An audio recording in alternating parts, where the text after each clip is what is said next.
Hello guys, ફરી સ્વાગત છે તમારા બધાનું મારા મિની વ્લોગમાં. આજનો વ્લોગ સ્ટાર્ટ થાય છે સવારના 5:30 વાગ્યામાં. અમે આવી ગયા હતા સીધા સલૂને, કેમ કે એક મેકઅપ હેરસ્ટાઈલની અપોઇન્ટમેન્ટ હતી. ફટાફટથી બધું રેડી કર્યું અને એમનું વર્ક ખતમ કર્યું. પછી હું આવી ગઈ સીધી ઘરે અને મને લાગી હતી જોરદારની ભૂખ, એટલે આપણે બનાવી લીધો આપણા માટે ફર્સ્ટ ક્લાસ નાસ્તો. સાંજના ટાઈમે તો રાજકોટમાં થોડોક વરસાદ હતો, એટલે આપણે તો કરી દીધો પતિદેવને ફોન. મેં કીધું હાલો રખડવા.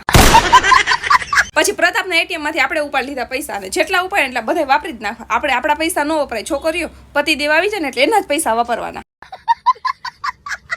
પછી અમે આવી ગયા નાસ્તો કરવા માટે. રાજકોટની સૌથી ફેમસ જગ્યા છે. જો તમે આવ્યા હોય તો કોમેન્ટમાં જરૂરથી જણાવજો. અને ફાઇનલી પ્રતાપે મારી પાછળ 100 રૂપિયા બગાડી જ નાખ્યા મને ભજીયા ખવડાવીને, તોય હું રાજી થઈ ગયો. રાત્રે થોડીક મજાક મસ્તી કરતા કરતા અમે જઈ રહ્યા હતા કેક કટિંગમાં, કેમ કે મારી બેનનો બર્થડે હતો. ખાલી મારી બેન જ નહીં પણ પ્રતાપની સાડીનો બર્થડે હતો, એટલે અમે પહોંચી ગયા એના કેક કટિંગમાં અને પછી નીકળી ગયા સીધા ઘરે જવા માટે. ત્યાં તો રસ્તામાં મારી બેન અને પ્રતાપ કહે છે અમને તો ભૂખ લાગી છે અને ગાંઠિયા ખાવા છે. રાતના 1:30 વાગે અમે ત્રણેય ખાધા મસ્ત મજાના ગરમા ગરમ ગાંઠિયા ખાઈને પછી જતા રહીએ ઘરે. મળીએ કાલના નવા મિની વ્લોગમાં. તમને અમારો વ્લોગ કેવા લાગે છે કોમેન્ટમાં જરૂરથી કહેજો. Tata bye bye.